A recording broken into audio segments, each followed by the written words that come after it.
अच्छो खासो प्रसंग चलता रहा था, लेकिन तो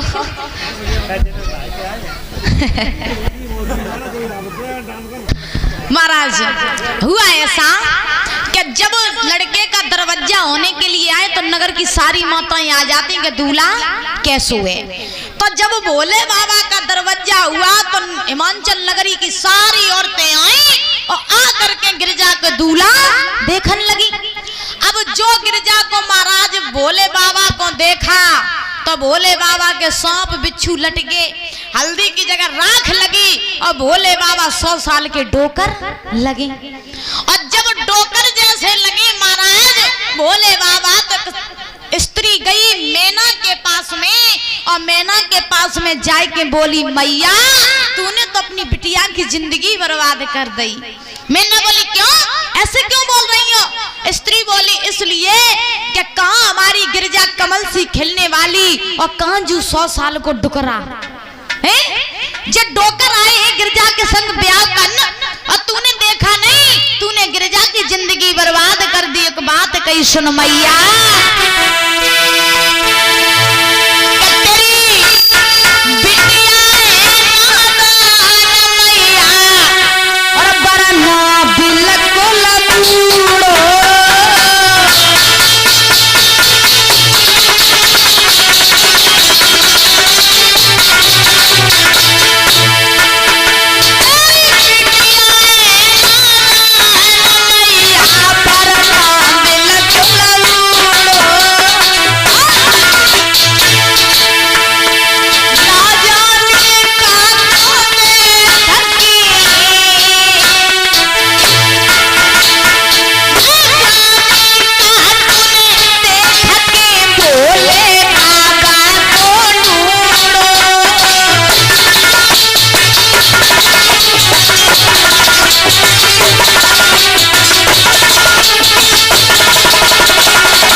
उसी समय महाराज मैना गिरजा के पास में गई, गिरजा को समझाया बेटी मान जाओ, अभी भी कुछ नहीं बिगड़ा है, भोले बाबा के संग ब्याह ना करो, क्योंकि अगर तुम भोले बाबा के साथ विवाह करके जाओगी तो वहां पर सुखी नहीं रहोगी।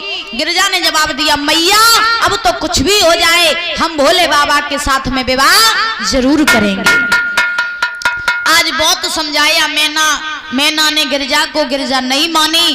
इधर हुआ ऐसा कि जब भोले बाबा का दरवाजा हो गया तो दूल्हा का दरवाजा होने के बाद में जब बारात भोजन करती है, जब बारात का भोजन करने का समय आता है तो इधर हिमांचल को इस बात का घमंड हो गया कि हमने भोजन तो इतना सारा बनवा लिया लेकिन भोले बाबा बारात बहुत थोड़ी लेके आए।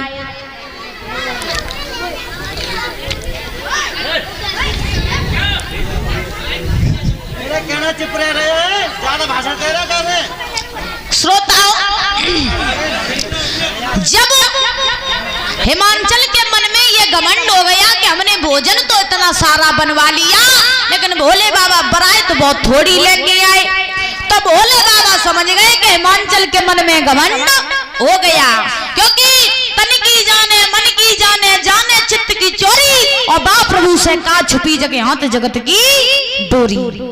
भगवान से कुछ नहीं छिपा है। भोले बाबा समझ गए कि हिमांचल को घमंड हो गया, तो भोले बाबा की बरात में 2 गढ़ आते जिनको नाम तो शुक्र शनिचर, जिनका नाम था शुक्र शनिचर। भोले बाबा ने सारा कर दिया शुक्र शनिचर, यहीं पर रोने लगो और रो रो करके यहीं लौट जाओ।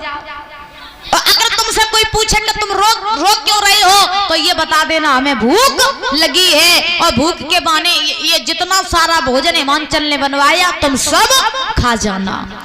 शुक्र शनिचर बोले ठीक है प्रभु।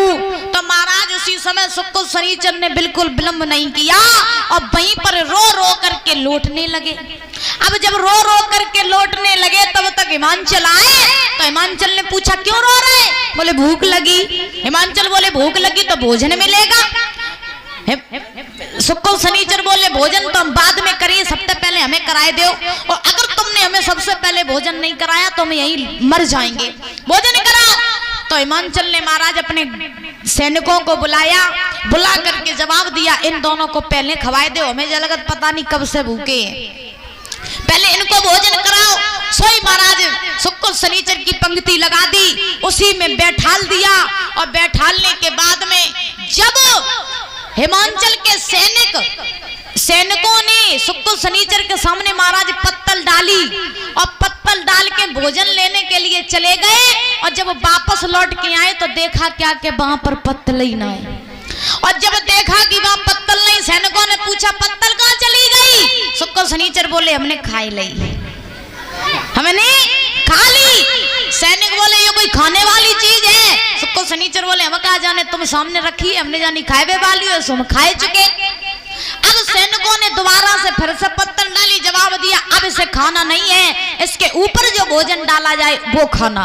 शुक्र शनिचर बोले ठीक है। महाराज दोबारा फिर से पत्तल डाली, और डालने के बाद में उसमें भोजन रखा। रखने के बाद पहले तो 2 पूड़ी रख दी, सो महाराज 2 की 2 सेकंड नहीं भाई एकदम पेट में चली गई। अब 2 की जगह 4 रखी, तो 4 के 4 सेकंड नहीं भाई भेव चली गई। अब तो महाराज सैनिक कहने लगे हमें जल लगत इन्हें पता नहीं कब के भूख मरे, इन्हें पता नहीं कब से खाना ही नहीं मिला, पता नहीं कितने समय से भूखे हैं। अब तो महाराज सैनिक डलियन की डलियां लाए रहे और सामने ही रख देत, और शुक्र शनिचर खाओ लगे रहे, और महाराज सारा भंडारा खत्म कर दिया हिमांचल का, लेकिन शुक्र शनिचर का पेट नहीं भरा। जब पेट नहीं भरा तो हिमांचल समझ गए कि हमें घमंड हो गया था, इसलिए भोले बाबा ने मेरी परीक्षा ली।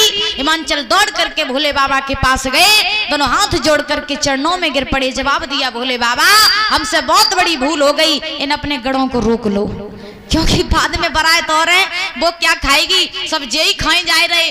भोले बाबा ने महाराज तुलसी का पत्ता दिया, दोनों को खिलाया, दोनों का पेट भर गया। बोले गोविंद भगवान की। जब दोनों का पेट भरा, हिमांचल ने हंसी खुशी के साथ सारी बारात को भोजन करवाया। सवेरा जैसे ही हुआ वैसे ही महाराज आज गिरजा की भामर पड़ी भोले बाबा के साथ में, बड़े ही हर्षोल्लास के साथ में भामरें पड़ी। पढ़ने के बाद में आज गिरजा ने विदाई ली है हिमांचल नगरी से, और भोले बाबा के साथ आज गिरजा कैलाश पर्वत पर चली गई। बोलिए भोले बाबा की, पार्वती मैया की। श्री सुखदेव जी समझा रहे हैं राजन परीक्षित, इस प्रकार से भोले बाबा का विवाह मैया गिरजा के साथ में हुआ। उसके बाद धीरे धीरे समय व्यतीत हुआ, भोले बाबा मैया गिरजा के साथ में जीवन व्यतीत करने लगे। कुछ समय बाद मैया गिरजा के गर्भ से एक पुत्र ने जन्म लिया, जिसका नाम पड़ा कार्तिकेय, और उन्हीं कार्तिकेय के द्वारा उस तारक नाम के राक्षस का वध हुआ। देवताओं ने जय जयकार की है भोले बाबा की, और जय जयकार करने के बाद में बड़े ही हर्षोल्लास के साथ अपना जीवन व्यतीत करने लगे। बोलिए गोविंद भगवान की। श्री सुखदेव